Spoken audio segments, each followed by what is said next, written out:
Sa buwan na ito, muling sasabak sa ring ang pinakamaangas na boksingero ng Pilipinas na si John Riel Casimero. Dito ay makakaharap niya si Saul Sanchez na may impresibong record na 21 panalo, 3 talo at 12 knockouts. Sa edad na 27, nasa rurok ng kanyang karera si Sanchez.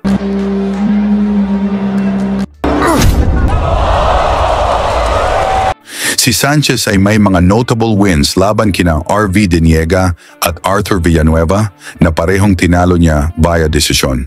Bagamat dehado si Sanchez sa laban na ito at may 21% lamang na tsansang manalo, kaya ba siyang pabagsakin ni Cuadro Alas?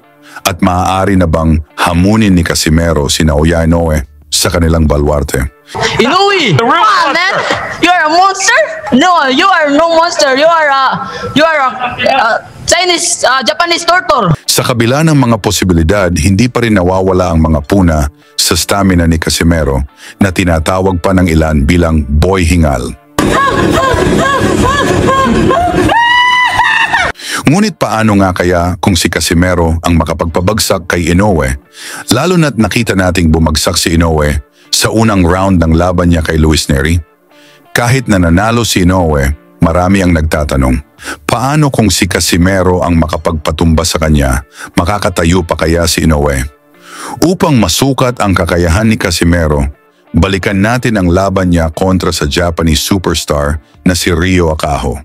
Si Akaho ay may record na 39 na panalo, 2 talo at 26 na knockouts at nagmula sa 13 sunod-sunod na panalo bago harapin si Casimero. Nangako si Akaho na tatapusin ang karera ni Casimero. Ang laban ay naganap sa harap ng mga Korean fans sa Incheon, Korea. Sa unang round, mabilis na umataking muli si Casimero na tila gustong tapusin agad si Akaho.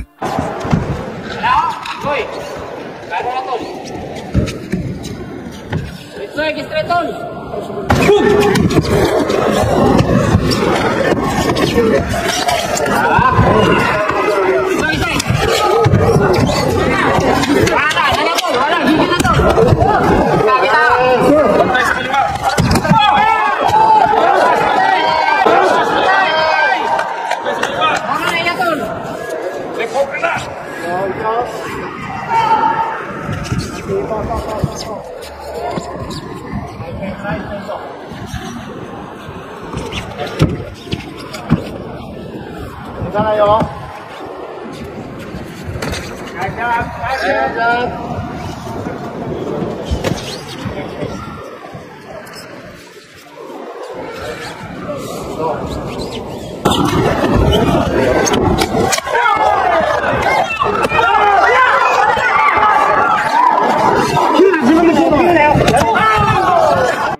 Maririnig ang hiyawan ng mga taga-suporta ni Casimero na nag-aabang sa pagbagsak ni Akaho.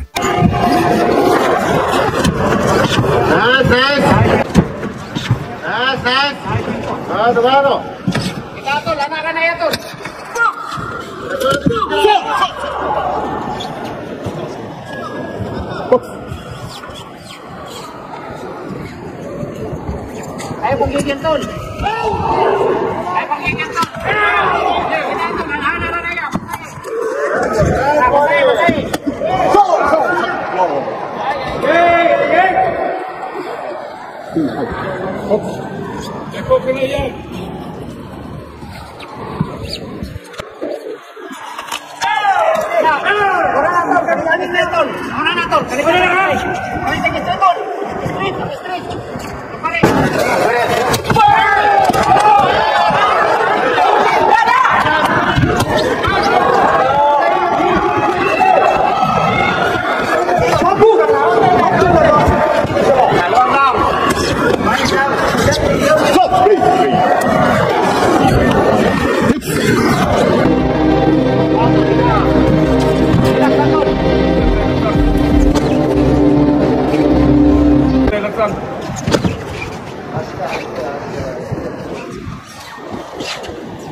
Sa ikalawang round, mas naging agresibo si Casimero at nagpakawala ng malalakas na suntok.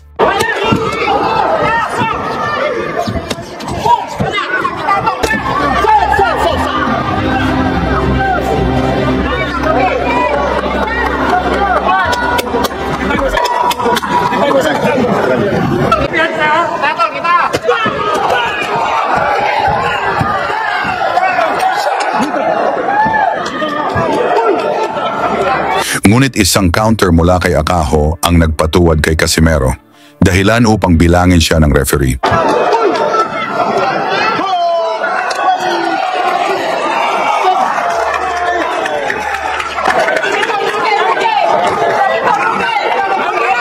Agad namang bumangon si Casimero at muling pinuntirya si Akaho na tila hindi alam kung paano dedepensahan ang kanyang sarili sa mga suntok ng Cuadro Alas.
Sa gitna ng laban, binigyan si Casimero ng warning ng referee sa suntok sa batok.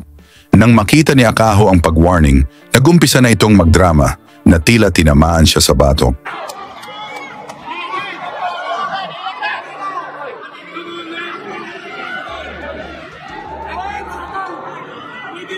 Ngunit sa replay, makikita na hindi naman talaga siya tinamaan at tila nagkaroon pa ng delayed reaction si Akaho. Sa kalaunan, itinuloy ni Akaho ang kanyang drama upang maiwasan ang mga suntok ni Casimero. Suportado naman ito ng referee na binigyan pa siya ng pagkakataon umupo. Nauwi sa no contest ang laban. Ngunit kalaunan, matapos ang review ng Korean Boxing Commission, ang no contest ay pinalitan ng ikalawang round knockout victory para kay Casimero.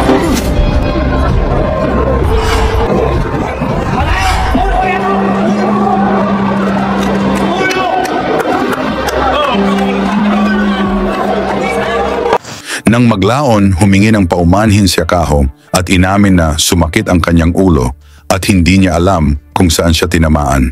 Tinanggap naman ito ni Casimero. Abangan natin ang paghamon ni Casimero kay Naoya Inoue matapos ang laban kay Sanchez sa darating na Oktubre 13. Lagi niyong sundan, huwag magpapahuli. Pag-usapan ni bakbakan, balita niya at laban. Mga Pinoy na di nagpapagapi. Salamat sa mga suporta na lagi nandyan.